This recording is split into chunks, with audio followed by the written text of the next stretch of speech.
রোজার দিনে কোন এমন কাজ আছে যে সমস্ত কাজগুলো যদি আমরা করি তো কোন এমন কাজ আছে যে রোজা ভাঙবে আর কিছু কাজ আছে যে রোজা ভাঙবে না।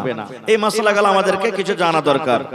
যেমন কত ভাই ফোন করে মেলায় ভাবে বলে, হাজী মাওলানা ফজরের নামাজ পড়ায় সাহারি খেয়ে শুতেছি আর নাইট ফল হয়ে গেছে বা ডে ফল হয়ে গেছে। ডে ফল বুঝেন, স্বপ্ন দোষ হয়ে গেছে, হিতে লাভ হয়ে গেছে। মাওলানা কি করব? রোজা ভাঙবে না ভাই, রোজা করে থাকবেন। যদি স্বপ্ন দোষ হয়ে যায় তো রোজা ভাঙবে না, রোজা রাখবেন আপনি। কত লোক বলবে হাজী মাওলানা উল্টি হয়ে গেছে, জিএল বেল করে উল্টি হয়ে গেছে, রোজা ভাঙবেন না, রোজা করে থাকবেন। এবার ওই জায়গাতে যদি কোনো লোক মনের বদমাইশি করে রোজা রাখবে না, একটা লোক টুটিতে এক করে দিলে উল্টি করে নিজের মনে, তো রোজা ভেঙে যাবে, নিজের মনে রোজা ভাঙবে। রোজা আপনি রেখা আছেন, কোন দিক থেকে মাঠ ঘাট থেকে আইলেন, বদনাতে পানি আছে, ঢক ঢক ঢক ঢক ঢক করে আপনি পানি পান করে নিলেন। আপনার ধ্যান থেকে উঠে গেছে যে আমি রোজা আছি কিনা। রাসূল বলেছেন তোমার রোজা হবে তুমি যে ভুল করে পান করেছো, ভুল করে তুমি খেয়ে নিয়েছো। এবার ওই জায়গাতে উপরে উপরে ভুলেছে কিন্তু ভিতরে জানছে, তো রোজা হবে? হবে যে ভাই? হবে না। খো আল্লাহ রাসূল সাল্লাল্লাহু আলাইহি ওয়াসাল্লাম বলেছেন যে রোজার হালাতে রোজা করে যদি কোনো মানুষ যদি ইচ্ছা করে যে আমি বিবেকে একটু চুমা দিই বাস, আর কিছু নাই, দিতে পারে, রোজা ভাঙবে না। এবার যদি ওই সময়তে যে গড়মড়িয়ে ধরে যদি আর কিছু হয়ে যায় তো রোজা ভাঙবে, রোজা ভাঙবে। এই সমস্ত জিনিস থেকে আমাদেরকে বাঁচতে হবে। এবারে একটা মাসলা আরো জেনে নেন। কত ভাই এমন আছে হাজী মাওলানা রোজার হালাতে যদি নিজের বিবির কাছে চলে গেল, রোজার হালাতে নিজের বিবির কাছে চলে গেল, নিজের খয়েশটাকে থামতে পারলো না, তাহলে কি হবে? তাহলে হাদিস শুনেন। আল্লাহ রাসূল সাল্লাল্লাহু আলাইহি ওয়াসাল্লাম একদিন বসে আছেন, আপনারা যেমন বসে আছেন ঠিক নবী একদিন এক মজলিসে বসে আছেন। একজন সাহাবী দৌড়াতে দৌড়াতে দয়ার নবীর কাছে হাজির হয়ে গেছেন। হাজির হয়ে যাওয়ার পর ডাইরেক্ট নবীকে বলছেন ওয়াকাতু আলা ইমরাতি ওয়া আনা সাইম, আল্লাহর নবী গো আমি রোজার হালাতে নিজের বিবির উপরে সওয়ার হয়ে গেছি, মানে নিজের বিবির সাথে মিলন করে নিয়েছি, নিজের জৈনব খোদাকে রাখতে পারেনি। নবী গো আমি রোজা রেখেছি আর রোজার হালাতে নিজের বিবির সাথে আমি মিলন করে নিয়েছি, নিজের মনটাকে আমি থামতে পারলাম না, নিজের জৈনব খোদাকে আমি থামতে পারলাম না। কি করতে হবে গো নবীজি এখন বলেন? এই ভাই মুসলমান, একজন আল্লাহওয়ালা সাহাবী যার সিনাতে কোরআন, ওরে আল্লাহ, আল্লাহর ডর দেখেন, আল্লাহর ভয় দেখেন। গুনাহ হয়েছে বলে লুকিয়ে রাখবো তা নয়, গুনাহ হয়ে গেছে, এই গুনাহটা মাফ কেমন করে হবে? এই জন্য দৌড়াতে দৌড়াতে দৌড়াতে দয়ার নবীর কাছে ফতোয়া জিজ্ঞাসা করার জন্য চলে গেলেন। বলছেন নবী গো আমি রোজার হালাতে নিজের বিবির সাথে আমি মিলন করে নিয়েছি গো নবীজি, আমার সহবাস হয়ে গেছে, এবারে আমি কি করব? দয়ার রাসূল সাল্লাল্লাহু আলাইহি ওয়াসাল্লাম বললেন সাহাবী রে, নবীজি ওই সাহাবীকে শুধু বলেননি কিয়ামত পর্যন্ত যত লোক আসবে সকল মানুষের জন্য হলো এটা জবাব, এটা উত্তর। দয়ার রাসূল বললেন ও আমার সাহাবী তুমি বিবির সাথে রোজার হালাতে মিলন করেছো বাবারে, তাহলে শুনে নাও আল্লাহ রাব্বুল আলামিনের পক্ষ থেকে তোমাকে 3 খানা জরিমানা করা হয়েছে, 3 প্রকারের তোমাকে কাফারা করা হয়েছে, 3টার মধ্যে কোনো একটা তোমাকে আদায় করতে হবে, তাহলে আল্লাহ রাব্বুল আলামিন তোমার এই গুনাহকে maaf করে দিবেন। 3টার মধ্যে একটা তোমাকে আদায় করতে হবে, না করলে তো আল্লাহ তোমার এই গুনাহটাকে maaf করবে না। কি? রাসূল বললেন বাবারে এই যে তুমি ভুল করে দিয়েছো, এই তোমার দ্বারাতে যে গুনাহটা হয়েছে, তুমি বাড়ি চলে যাও আর একটা গোলাম খরিদ করে তুমি আজাদ করে দাও। যত টাকা লাগবে, লাখ টাকা লাগুক, 10,000 লাগুক, 5 লাখ লাগুক, 50,000 লাগুক, যত টাকা লাগবে একটা গোলাম কিনে তুমি আজাদ করে দাও।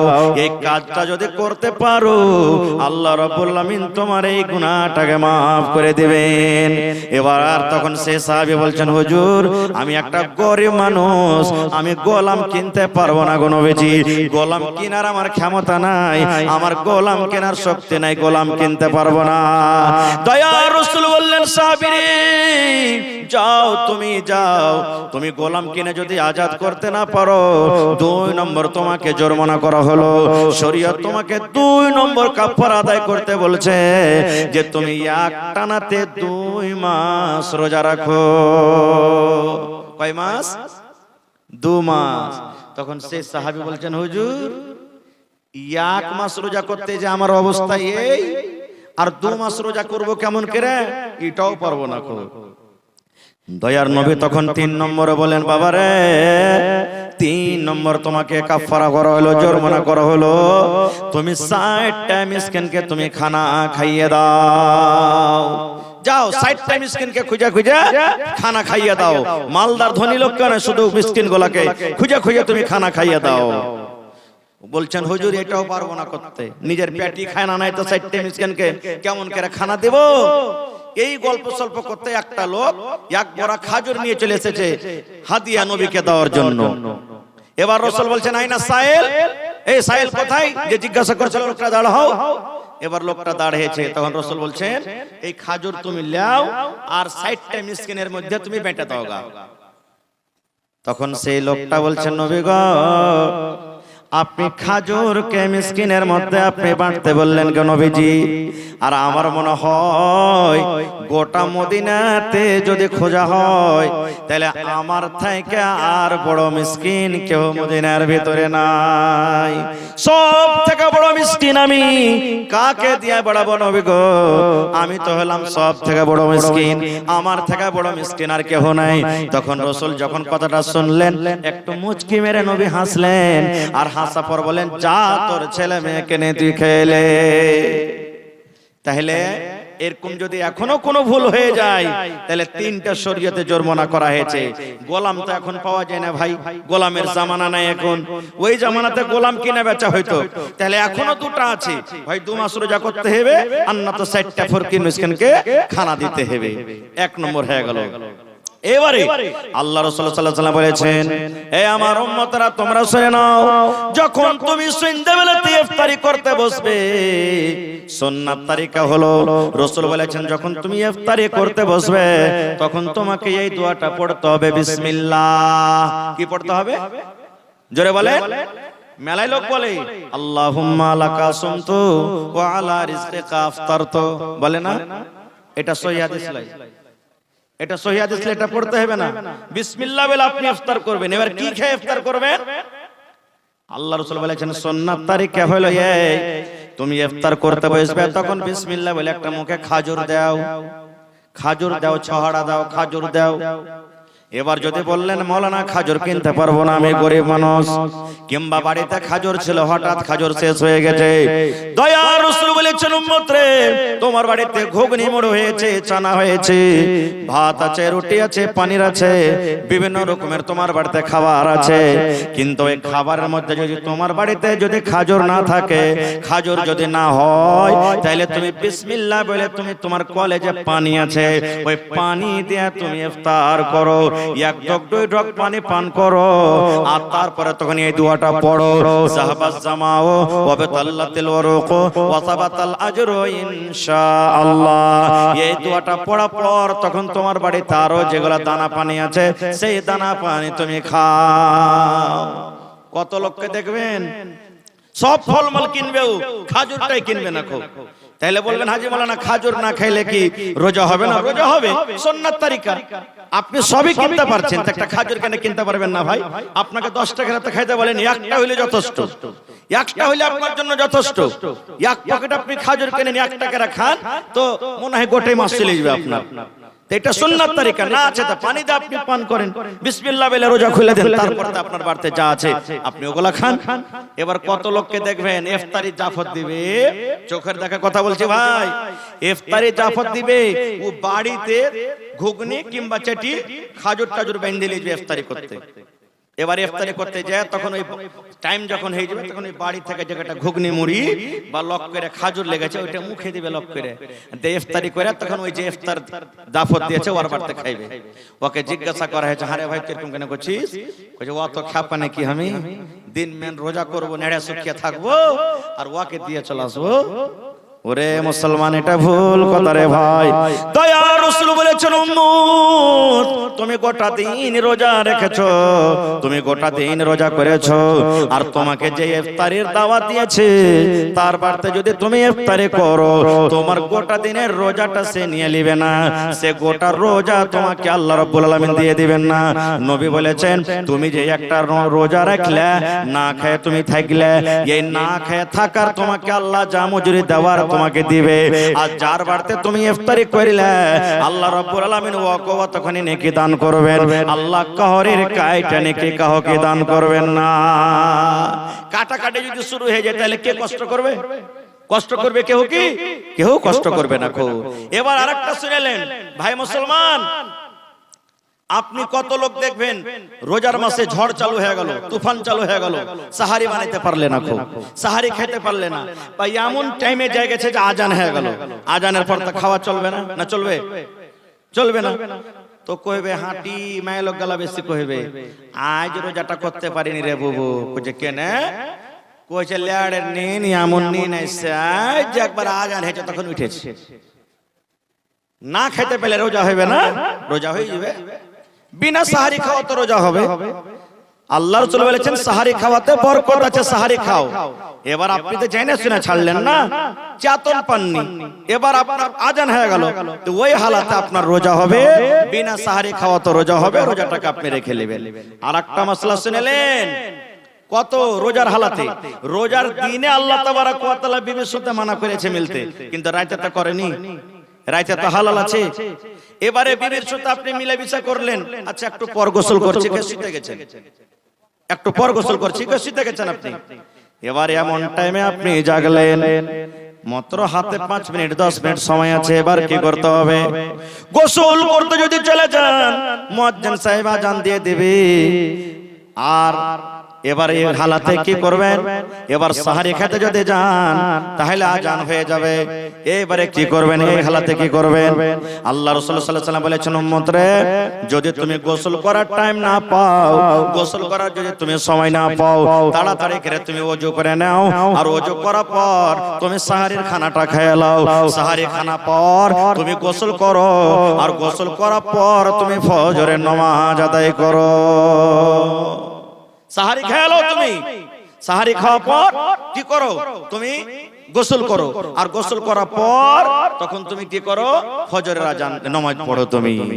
তাহলে ডেইলি করে আদত বানাইতে হবে না এরকম ভাই, ডেইলি করে আদত বানাইতে হবে না। আর একটা জিনিস দেখেন, ফরজ রোজা করতে গেলে আজান দেওয়ার আগে আগে আপনাকে নিয়াত করতে হবে যে আল্লাহ আমি রোজা রাখবো। ভাই আজান দেওয়ার আগে আগে নিয়াত করতে হবে, মুখ দিয়ে কইতে হবে না। ওই যে মেয়েকে কহে না, আশেপাশে আছে আপনার গে, হ্যাঁ মুখ দিয়ে যে কইছে যে হ্যাঁ আমি আজ রোজা করবো, এরকম নিয়াত করছে ও করছে, এগুলা করতে হবে না। আপনি অন্তর থেকে নিয়াত করলেন যে আল্লাহ আমি আজ রোজা করবো। না হলে মেলায় লোকের রোজা রাখার নিয়াত তো আলাদা। কেউ এই নিয়াতে রোজা রাখবে যে আল্লাহ আজ রোজাটা করছে নাকি দিও, আর কেউ এই নিয়াতে বেলা 8টা 9টা তক রোজা রাখবে। বলে কেমন কথা যেমন সাহেব, হ্যাঁ দেখবে যে কেউ যদি কোনো বাড়ি থেকে জাফর টাফর দিয়েছে কি দেয়নি, 8টা 9টা তক রোজা রাখবে। এবার যদি কোনো বাড়ি থেকে জাফর এলো তো দিনটা পুরা করলে, আর না এলো তো ঘরের কোনাতে বসে 10টাতে রোজা ছেড়ে দেবে। এরকম রোজাদার আল্লাহর কোনো দাম নাই। রোজার নিয়াত করতে হবে ফজরের নামাজের আগে। এবারে নফল রোজার কিন্তু নিয়াত বেলা 8টাতে 9টাতে করেন তাও চলবে, কিন্তু তাও চলবে নফল রোজা। আপনি আল্লাহ রাসূল সাল্লাল্লাহু আলাইহি ওয়াসাল্লাম কোনদিন বাড়ি আসতেন, বেলা 8টা 9টা বেজে গেছে, বিবিরাকে বলতেন হ্যাঁ গো বাড়িতে কিছু খেতে আছে, তো খাইতে যেতে পাইলে তো ঠিক আছে, আর না তো কইতে আমি আল্লাহর মেহমান, মানে কি আমি আজ রোজা করে এলাম, রোজা করে এলাম। ভাই মুসলমান, তাহলে বাড়িতে মেহমান এসেছে, নফল রোজা আপনি করেছেন, এবার যদি ভালো মন্দ তরকারি বানিয়েছে, যদি 10টা 11টা 12টার সময় তো যদি আপনি ইচ্ছা করেন যে আমি রোজাটাকে ছাড়বো, আপনার গুনাহ হবে না, ছাড়তে পারেন আপনি। এর প্রমাণ আল্লাহর নবী সাল্লাল্লাহু আলাইহি ওয়াসাল্লামের জামানাতে নবীজি আনসার মুহাজিরের মধ্যে ভাই লাগাইলেন। ভাই, বুখারী শরীফের হাদিস, আনসার মুহাজিরের মধ্যে ভাই, কারণ মুহাজিররা বাড়ি ঘর ছেলে মেয়ে বিবি বাচ্চা সব ছেড়ে না চলে গেছিল। এবার ভাই বানিয়ে দিলেন, এই তুমি ওর ভাই, এই তুমি ওর ভাই, এই তুমি ওর ভাই, ভাই বানিয়ে দিলেন। এবারে সব সাহাবীর কথা বলবো না, একটা সাহাবীর কথা, সালমান রাদিয়াল্লাহু তাআলা আনহু আর আবু দারদা রাদিয়াল্লাহু তাআলা আনহু, দুটা লোকের মধ্যে ভাই বানিয়ে দিলেন নবীজি। আমরা বেড়াইতে যাই কি যাই না, ভাইয়ের বাড়ি, নানার বাড়ি, এর বাড়ি, ওর বাড়ি, ভালো করে শুনবেন হাদিসটা, যাই কি যাই না? তো সালমান রাদিয়াল্লাহু তাআলা আনহু এবার আবু দারদা ভাইয়ের বাড়ি বেড়াইতে গেছেন, যে ভাইয়ের বাড়ি বেড়িয়ে আসি, মেলা দিন থেকে বেড়াইতে যায়নি। এবার ভাইয়ের বাড়ি যখন বেড়াইতে গেছে, সালাম টালাম দিয়ে ভিতরে সান্ধাইলো বাড়ি, দেখছে তো আর ভাই কিন্তু বাড়িতে নেই, শুধু ভাবিটা বাড়িতে আছে, আবু দারদার স্ত্রী বাড়িতে আছে, ভাবি বাড়িতে আছে, ভাই নেই। এবার বাড়িতে যখন যায় তখন দেখছে, কইছে ভাবি ভাই কই? বলছে ভাই তোমার ভাই তো এক্ষুনি গেল কোনো কাম কাজে, আশপাশ বসে আছে, বসো তুমি বাড়িতে, বসতে দিয়েছে। এবারে সালমান বলছেন যে হাজি ভাবি কিছু বুঝতে পারি না একটা কথা। বলছে কি? বলছে যে তোমার মাথার চুলগুলা কেন এরকম হয়েছে, তুমি তেল চিরনি করে নাও, তোমার মাথার চুলগুলা উস্কো খুস্কো হয়েছে, তুমি তেল টাল মেখে সুন্দর করে নাও, সেন্ট পাউডার মেখা নাও, তুমি মেকআপ করে নাও, তোমার কাপড় গালা পুরাতন ধরাতন কালো ভালো ঝালো হয়েছে, তুমি সাইজা কই জানো, ব্যাপারটা কি? কিছু বুঝতে পারি না রে আমার মুসলমান ভাইরা মায়েরা খালারা শুনেন। যখন কথাটা বলা, আবু দারদা রাদিয়াল্লাহু তাআলা আনহুর স্ত্রী বলছেন, এ সালমান ভাই কাকে দেখাবো রে ভাই, কে আমার সাজন দেখবে? আমি সিথা করে কাকে দেখাবো, আমি মেকআপ করে কাকে দেখাবো, আমি সেন্ট লাগিয়ে আমি কাকে দেখাবো, আমি পাউডার লাগিয়ে কাকে দেখাবো, নতুন কাপড় পিন্দা আমি কাকে দেখাবো, আমি সুন্দর করে সাজন সাইজা আমি কাকে দেখাবো রে ভাই, কাকে দেখাবো আমি সাজন সাইজা? বলছে কেমন কথা, ভাইকে দেখাবে? ভাই যে বাড়িতে আছে ভাইকে দেখাবে? এই আমাদের মতন মা খালার ব্যাপার তো নয়। বইরাত যাবে 1000 টাকা দামের শাড়ি পুরুষ কিনে দিলে আর পিআইকে দেখাতে যাবে, হয় না? 1000 টাকা দামের শাড়ি দিলে কিনে আর পুরুষটা ওর সামনে পিনতে হবে, আর ওর সামনে ছিঁড়া পাটা ওই কালো ঝালো গালা পিনতে থাকবে, আর যখন বেড়াইতে যাবে তখন নতুন নতুন গালা পিনতে যাবে। সুবহানাল্লাহ, এই তো মা খালার অবস্থা। তো বলছেন ভাই রে কাকে দেখাবো, কে দেখবে আমার সাজন? কইছে ভাই দেখবে। কইছে কেমন করে দেখবে রে ভাই? তোর ভাই আবু দারদা একটা এমন মানুষ রে ভাই, দিনের বেলাতে রোজা রাখে, আমার দিকে নজর তুলে তাকায় না রে ভাই, দিনের বেলাতে রোজা রাখে আর রাতের বেলাতে তাহাজ্জুদের নামাজ পড়ে পড়ে রাত কাটিয়ে দেয়। তাহলে ভাই তুমি তো জানো একটা মানুষ যদি রোজা রাখে, রোজার হালাতে নিজের বিবির কাছে আসতে পাবে না, নিজের বিবির সাথে সহবাস করতে পাবে না রে ভাই। তাহলে রোজার বেলাতে আমি কেমন করে দিনের বেলাতে সাজবো, কে আমার সাজন দেখবে, কার সামনে আমি সাজবো রে ভাই? বলছে ভাবিকে রাতের বেলাতে। বলছে না রে ভাই না, তোমার ভাই আবু দারদা রাতের বেলাতে তাহাজ্জুদের নামাজ পড়ে পড়ে পড়ে রাতটা কাটিয়ে দেয়, আমার বিছানায় আসে না, আমার কোনো ধার ধারে না। তাহলে রাতের বেলা তো তাহাজ্জুদের নামাজ পড়ে দিন রাত কাটিয়ে দেয়, আর দিনের বেলাতে রোজা রোজা রেখে দিনটাকে কাটায়, আমি কার জন্য সাজবো, কে আমার সাজন দেখবে? বলছে আচ্ছা এটাই কথা না? তো হ্যাঁ। এরই মধ্যে আবু দারদা বাড়ি চলে এসেছেন, ভাইয়ের সাথে সালাম কালাম হলো, বিবিকে বলছেন যে ভাইকে খাইতে দাও না। জি ভাই বাড়িতে এসছে। স্ত্রী বলছেন দিয়েছিলাম, কিন্তু বলছে ভাই না আসলে খাবো না খাও। তখন আবু দারদা রাদিয়াল্লাহু তাআলা বলছেন সালমান ভাই তুমি খাও, ভাই খাও। তখন সালমান বলছেন তুমিও আইছো। কি বলছে? তুমি আইছো বইছো। বলছে ভাই রোজা করেছি আমি, খাবো না, তুমি খাও। বলছে কেমন রোজা করছো? না তো নফল রোজা করছি। এবার সালমান রাদিয়াল্লাহু তাআলা আনহু বলছেন ভাই রে নফল রোজা তুমি ভাঙা দাও রে ভাই, তোমার বাড়িতে মেহমান এসেছি, তুমি যদি আমার বাড়িতে, তোমার বাড়িতে মেহমান এসেছি, তুমি যদি আমার সাথে না খাও, আমি সালমান তোমার বাড়িতে খানা খাবো না। সন্ধ্যা বেলাতে যখন তুমি ইফতার করবে তখনই আমি তোমার সাথে খাবো, না হলে আর আগে তুমি তোমার বাড়িতে আমি খাবো না। আবু দারদা বলছেন ভাই তুমি চিন্তা করিও না, খাও না, আমি তোমার পাঞ্জরে থাকতে রোজা করে আছি। বলছেন না তুমি আইসো। কি করবে? মজবুর হয়ে তখন রোজা ভেঙে তার সাথে খানা খাইলেন। ঠিক মাগরিবের নামাজ হলো, এশারের নামাজ হলো। এবার আবু দারদা বলছেন ভাই সালমান তোমার জন্য এই রুমটাতে বিছানা করে দিলাম, ভাই তুমি আরাম করো। আর বলছে তুমি? বলছে আমি চললাম তাহাজ্জুদের নামাজ পড়তে, ইবাদত বندگی করতে চললাম।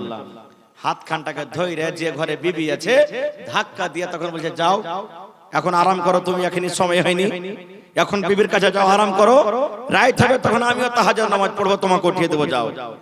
এবার ঘরের ভিতরে ভরে দিলেন। ঠিক রাত 2টা 2:30 যখন হয়েছে, এইবারে সালমান ভাই আবু দারদাকে বলছেন, ভাই রে নামাজের টাইম হয়েছে, তাহাজ্জুদের সময় হয়েছে, ভাই তুমি এখন বিছান ছেড়ে দাও। এবার বিছান ছেড়ে দিলেন। এবার গোসল হলো, ফরজ গোসল, কারণ স্বামী স্ত্রীতে তাদের মিলন হয়েছে রাতের বেলাতে। ফরজ গোসল করলেন।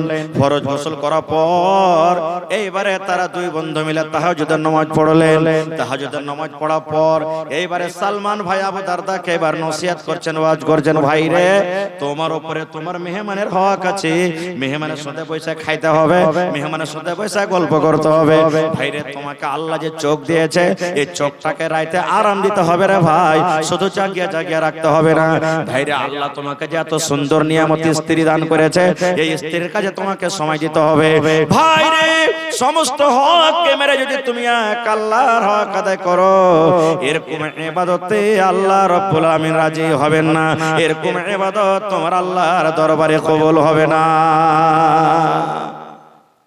বলার উদ্দেশ্য হলো কি, এক তো আমাকে কোন কাম করতে হলে নবীর তারিকা মতন করতে হবে। দ্বিতীয় ভাই আমার নফল রোজা আপনি রেখেছেন, বাড়িতে মেহমান চলেছে, রোজাটা আপনি ভেঙে দিলেন, গুনাহ হবে না, কিন্তু ফরজ রোজা ভাঙতে গেলে আপনার গুনাহ হবে। কত লোককে দেখবেন রমজান মাস যখন আসবে, সেটি দাওয়া নিয়ে নেবে, ওষুধ নিয়ে নেবে, আর লিয়ার করে কইবে উফ সালা রোজা করতেই পারি না খো, এরকম ওরকম হ্যান ত্যান আবি জামি। বাহানা করিয়েন না ভাই, আল্লাহ বাহানা করতে জানেন, আল্লাহ বাহানা করতে জানেন, এরকম বাহানা করতে হবে না খো। ভাই মুসলমান, বলার কথা মেলাই আছে। আর একটা হাদিসের কথা শুনেলেন, এই যে শাবান মাসে 2 দিন 3 দিন আগে শবে বারাত গেল, নাকি শবে বারাত গেল, এই নামটা শুনেছেন আপনারা? কবরস্থানে যে জ্বালা হয়েছে লাইট, জেনারেটর আবি যাবি, শবে বারাত মানে কি এই কথাটা আপনারা জানেন? শবে বারাত, শব মানে হলো রাত, বারাত মানে ছুটকারা, নাজাত, নাজাতের রাত। কেমন মানে শবে বারাত যারা মানায় তারা মনে করে যে এই রাতে আল্লাহ সমস্ত লোকের গুনাহ খাতাকে maaf করে দিবেন, জাহান্নাম থেকে আজাদ করে দিবেন। না, আল্লাহ রাসূল সাল্লাল্লাহু আলাইহি ওয়াসাল্লাম বলেছেন, যখন রমজান মাসের চাঁদ উঠে যায়, আল্লাহ রাব্বুল আলামিন ফেরেশতাকে ডাক দেয়, বলেন ফেরেশতারে সমস্ত জাহান্নামের দুয়ারকে তোমরা বন্ধ করে দাও, সমস্ত জাহান্নামের দুয়ারকে বন্ধ করো। এই আমার ফেরেশতারা সমস্ত জান্নাতের দুয়ারকে তুমি খুলে দাও রে ফেরেশতা, জান্নাতের দুয়ার খুলে দাও, জান্নাতের দুয়ার খুলে দাও। হলো আল্লাহ বলেন ফেরেশতারে যে ইবলিস শয়তান, শয়তান মরদুদকে মোটা মোটা জিঞ্জির দিয়ে তোমরা বেঁধে দাও, মোটা মোটা জিঞ্জির দিয়ে বেঁধে দাও হয়। এই মুসলমান তবে বলবেন মাওলানা জি, শয়তানকে যখন বাঁধা হয় তাইলে মেলে রোজ রোজা রাখে না, ওরা কে ভাঙটাই, কে ওরা কে বহকায়, আছে না নাই? কত লোক আছে রোজা করে না, বাড়তে কি খাইতে না বেজে রোজা করব। কত লোক বলবে আল্লাহকে দেখা ডরে না, তো মুলবি রেখে মানুষকে দেখা ডরিয়ে কি করব। তাহলে এরা কি করে? তাহলে শুনেন, একটা লোক 100 ভোল্টের স্পিডে গাড়ি চলছে, 80 ভোল্টে, এবার হঠাৎ গাড়িটা রুকবে না আস্তে আস্তে রুকবে? জোরে বলেন, আস্তে আস্তে রুকবে। আপনি এক ডোল পানি রেখেছেন, ডোলে পানি আছে, এবার এরকম ভাবে আপনি লোকটাকে ঘুরেছেন ডোলে, পানি ঘুরবে না ঘুরবে না? জোরে বলেন। এই 1-2 মিনিট ঘুরতে ঘুরতে ঘুরতে ঘুরতে ঘুরতে হঠাৎ লোকটাকে আপনি টেনে নিলেন, তো সাথে সাথে পানি ঘোরাটা বন্ধ হবে না ঘুরতে থাকবে? ঘুরতে থাকবে। এই মতো 11 মাস পাপ করে এলো সারা জীবনে, আর 1 মাস আইছে কি একবারে সুধরে যাবে? সুধরিবে কি? সুধরিবে না। এই জন্য ওকে সময় লাগবে ভাই, সময় লাগবে ওকে। ভাই মুসলমান, এই রমজানুল মুবারকের মধ্যে একটা রাত এমন আছে, সেই রাতটার নাম হলো শবে বারাত। যদি বলেন তো তাকে চলবে। রমজান মাসে শবে বারাত হবে, অন্য মাসে হবে না। কে রাতটা কি? হযরত আবু বকর রাদিয়াল্লাহু তাআলা আনহু, হযরত ওমর রাদিয়াল্লাহু তাআলা আনহু, হযরত উসমান রাদিয়াল্লাহু তাআলা আনহু, বড় বড় সাহাবায়ে কেরাম মসজিদে বসে বসে গল্প করছেন, একদিন কথাবার্তা বলছেন। আরে ভাই, নূহ নবী 1000 বছর বেঁচেছেন, অমুক নবী এতদিন বেঁচেছেন, অমুক নবী এতদিন বেঁচেছেন, যত যে বয়স বেশি পেয়েছে অত নেকি করেছে, আর আমরা তো সামান্য 50, 60, 70, 100 বছরে শেষ হয়ে যাচ্ছি। ওয়ার্গের সমান কি নেকিতে মোকাবিলা করতে পারবো? মনে হয় ওয়ার্গের সমান নেকিতে মোকাবিলা করতে পারবো না। ওরা 1000 বছরে যত নেকি করেছে, আমরা 50, 60 বছরে নেকি করে ওদেরকে সমান হইতে পারবো? এই ভাবা চিন্তা করতে আছে। আল্লাহ রাব্বুল আলামিন জিবরিল ফেরেশতাকে ডাক দিয়ে বলেন, জিবরিল রে যাও যাও আমার নবীর সামনে একটা প্রশ্ন করে দাও হয়েছে, তার উত্তর দিয়ে দাও। আল্লাহর আদেশে জিবরিল আমিন নবীর কাছে এলেন। আসার পর নবীকে বলছেন, নবী গো আপনি নিরাশ হয়েন না, চিন্তা করিয়েন না গো নবীজি। আল্লাহ রাব্বুল আলামিন আপনার জন্য একটা তোহফা দিয়েছেন, একটা গিফট দিয়েছেন, একটা অফার দিয়েছেন। কি? ইন্না আনজালনাহু ফি লাইলাতুল কদর। আল্লাহ বলেন, এ দুনিয়ার মানুষ, আমি এই পাক পবিত্র 30 পারা কোরআনকে আমি আল্লাহ শবে কদরে নাজিল করেছি। ওয়া মা আদরাকা মা লাইলাতুল কদর। আল্লাহ বলেন, তুমি জানো লাইলাতুল কদর কাকে বলে, শবে কদর কাকে বলে? আল্লাহ আবার নিজে উত্তর দিয়ে বলছেন, লাইলাতুল কদরি খায়রুম মিন আলফি শাহর। শবে কদরের রাতটা হলো 1000 মাস থেকে উত্তম ভালো। 1000 মাস থেকে উত্তম ভালো। 1000 মাস মোটামুটি 82 বছর 4 মাস হলো। ওরে সুবহানাল্লাহ, যদি কোনো মানুষ শবে কদর রাতটা পেলায় তাহলে 82 বছর 4 মাসের সমান সে নাকি পেয়ে গেল। এবার বলেন, একটা লোক যদি 60 বছর বাঁচে, 10 বছরকার ছোটকালের বয়সটা বাদ দিয়ে দিলেন, 50 বছর বাঁচলো। 50 বছরে 50টা রমজান পাবে, আর 50টা রমজানে 50টা রাত শবে কদর পাবে। এবার বলেন, যদি এক শবে কদরে তার 82 বছর 4 মাসের গুনাহ মাফ হয়, তাহলে 50 বছর শবে কদর জায়গায় তার কত গুনাহ মাফ হবে? কিন্তু আমরা জাগবো না। ক্রিকেট যদি চলে সারা রাত কাটিয়ে দেব, শবে কদর জাগবে না। এখনকার শবে কদর তো ছোট ছোট বাচ্চা গালা খালি যাবে, ছোট ছোট বহিনেরা, আর সব বুড়া গালা ছোড়া গালা সব বিছানা শুয়ে থাকবে। এরকে নেকির দরকার নেই। আর ইয়ারাও যে যাচ্ছে রে ভাই, ইয়ারকে চিল্লানে ফেরেশতারা গা থেকে পালিয়ে যাবে। কি 4 হাঁড়ি আর কি বিস্কুটের মানে কোনাতে বোঝে যে মসজিদে বিস্কুট আর চাই, এগুলা করতে করতে খাইতে খাইতে তো ভাই দিন সাফ। এ ভাই বলবো না, রাত মেলা হয়ে গেল, আধ ঘন্টা হয়ে গেল, দুটা কথা আর বলবো আপনার সামনে। শবে কদর কেমন করে জাগবেন, শবে কদর কেমন করে জাগতে হয়, দুটা কথা বলবো, বেশি বলবো না। ভাই শবে কদর জাগার নিয়ম দেখলেন, আল্লাহ রাসূল সাল্লাল্লাহু আলাইহি ওয়াসাল্লাম কেমন করে জাগতেন, সাহাবায়ে কেরাম কেমন করে জাগতেন। বাস মায়েশা রাদিয়াল্লাহু তাআলা আনহা নবীকে প্রশ্ন করছেন, হুজুর শবে কদর যদি পেলি তো কোন দোয়াটা পড়বো? শবে কদর যদি পেলি কোন দোয়াটা পড়বো? তো রাসূল বলছেন, আয়েশা তুমি এই দোয়াটা পড়িও, আল্লাহুম্মা ইন্নাকা আফুউন তুহিব্বুল আফওয়া ফাফু আন্নি। আল্লাহুম্মা, হে আল্লাহ, ইন্নাকা আফুউন, তুমি maaf করনে वाला, তুহিব্বুল আফওয়া, আর যাকে তুমি maaf করো ওকে ভালোবাসো, ফাফু আন্নি, আল্লাহ তুমি আমাকে maaf করে দাও না। এটা হলো শবে কদরের দোয়া। এই যে আপনারা শুনেছেন মেলে লোকের মুখে যে বাঁশ সিজদা করেছে, আর একটা বহু রাতের বেলাতে উঠেছে, আর উঠা পর তখন দেখছে যে বাঁশটা শুইতে আছে, তাতে ছাগলটা বেঁধে দি, ছাগল বেঁধে শুইতেছে, আর একবার আগালে যে পেঁপা করে বকরি ভাবেছে। ওর শাস্ত্রী তখন বলছে, হাগে বহুত ছাগলটা কোনটা বাংলি, তোর কি চোখ নেই? ধুর দিবি মা, আমি কি জানি বাঁশটা পড়েছিল তো বেঁধেছি, ওপরে চলে গেছে ছাগলটা কোন হিসাবে ছুটে। এগুলা ভুল কথা সব। শবে কদর সবাই দেখতে পাবে না, শবে কদর দেখার জিনিস নয়। সাহাবে কেরাম প্রশ্ন করলেন, হুজুর শবে কদর যদি পাই তো আলামত কি আছে, কেমন করে জানবো শবে কদর? রাসূল বলেছেন, উম্মত রে, এ আমার সাহাবীর দল, শবে কদর তুমি রাতের বেলাতে জাগবে। যেদিন শবে কদর হবে সেদিন রাতটা যেন আলো আলো লাগবে, রাতটা যেন কেমন কেমন লাগবে, রাতটার অন্য অন্য একটা দেখা মনোভাব হবে। আল্লাহ রাসূল বললেন, ও আমার সাহাবীরা শুনে নাও, শবে কদর যেদিন তোমরা পাবে, হতে পারে সেই রাতে মেঘও হইতে পারে, মেঘ ডাকতে পারে, মেঘ ফুটতে পারে। এবং সাহাবীরা শুনে নাও, যে রাতে শবে কদর হবে সকাল বেলাতে যে সূর্যটা উঠবে রে, ওই সূর্যের তাপটা একবারে ধীমি গতিতে হবে, ধীমি গতিতে একবারে হবে। সেদিন তোমরা জানিও শবে কদর হবে। শবে কদর রাত কয়টা? 5টা। কয়টা রাত? শেষের 10 দিন, 20 রোজা যায় 21 রোজাতে, 22 রোজা যায় 23 রোজাতে, 24 রোজা যায় 25 রোজাতে, 26 যায় 27 রাতে, 28 যায় 29 রাতে, বিজোড় রাতে, কিন্তু হবে একদিন। 5 রাতের মধ্যে একদিনই সাবে কাদার হবে।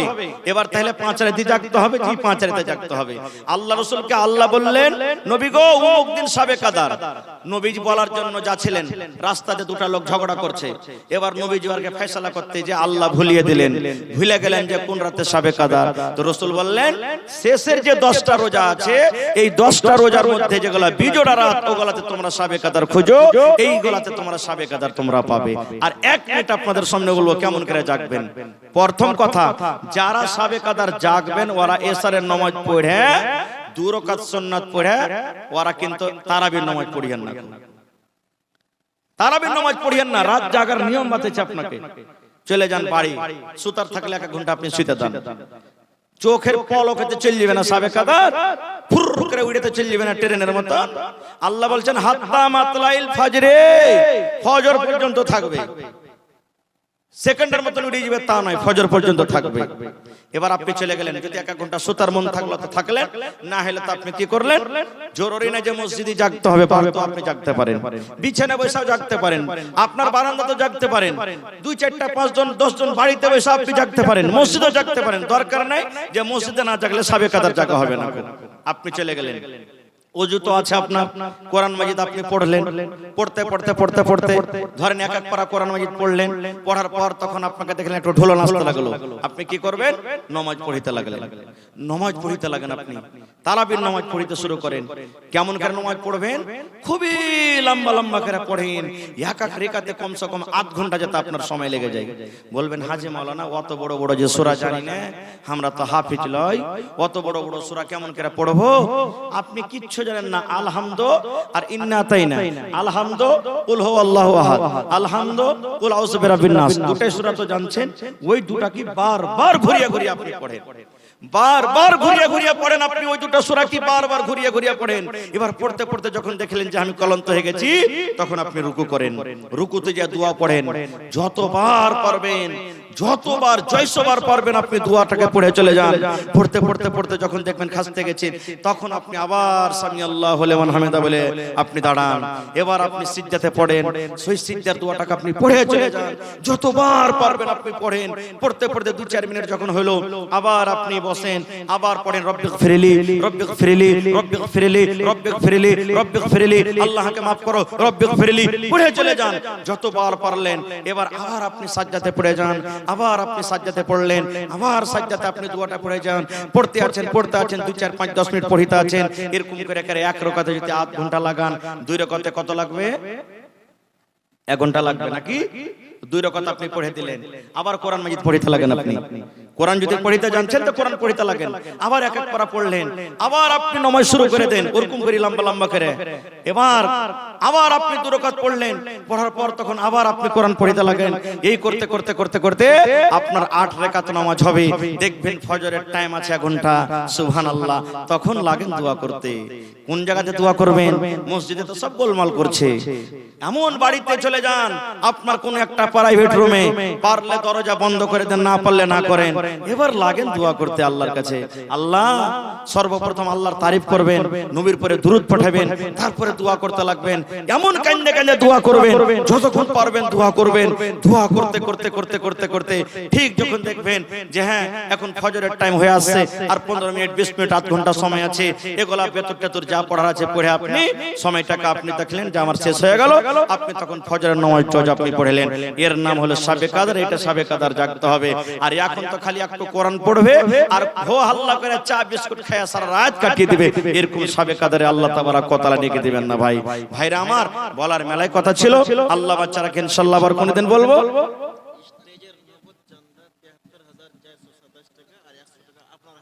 মাশাআল্লাহ। তো ভাই আমার, আপনার কাছে বেশি আমি চাহাবো না, দান তো সব দিয়ে দিয়েছেন আপনি। আপনারা স্টেজে ৭৩,৪২৭ টাকা নগদ চাঁদা হয়েছে। তো ভাইরে 30 পারা কোরআন মাজিদ আছে, বেশি আপনার কাছে চাহাবো না। যদি পারলে 30টা লোক 1000 টাকার টাকা দেন, না পারলে 500 টাকার টাকা দেন, নাও যদি অতি পারেন তাহলে 200 টাকার টাকা 1 টাকার কোরআন মাজিদের দাম দিতে পারবেন শেষের বেলাতে। আসেন তো দেখি, যদি নাও পারেন 30 পারা কোরআন 100 টাকার টাকা কমসে কম দেন তো পকেট থেকে। যার পকেটে যেটা আছে 10 টাকা 20 টাকা 5 টাকা 1 টাকা 2 টাকা শেষের বেলাতে আমার হাতে দেন ভাই। এই রাতের বেলাতে দোয়া আপনাদেরকে দিব, আপনাদের কাছ থেকে দোয়া নেব আর এখান থেকে বিদায় হয়ে চলে যাব। তা আসেন তো 100 টাকা বিসমিল্লাহ হয়েছে আমার হাতে। কোন আল্লাহর বান্দা আছেন 1 কোটি লোক 1000 টাকা দান করতে পারবে? 1 কোটি লোক 500 টাকা দান করতে পারবে? দেখি আসেন তো ভাই শেষের বেলাতে, বাস 2-4 মিনিটে, বেশি আমি আর আপনাদের সামনে কিছু বলবো না। খুব মাশাআল্লাহ জাযাকাল্লাহ। আল্লাহ একজন 100, মাদ্রাসার ছাত্র আল্লাহ একটা 100, আল্লাহর মাদ্রাসার ছাত্র একটা 100, পড়ালেখা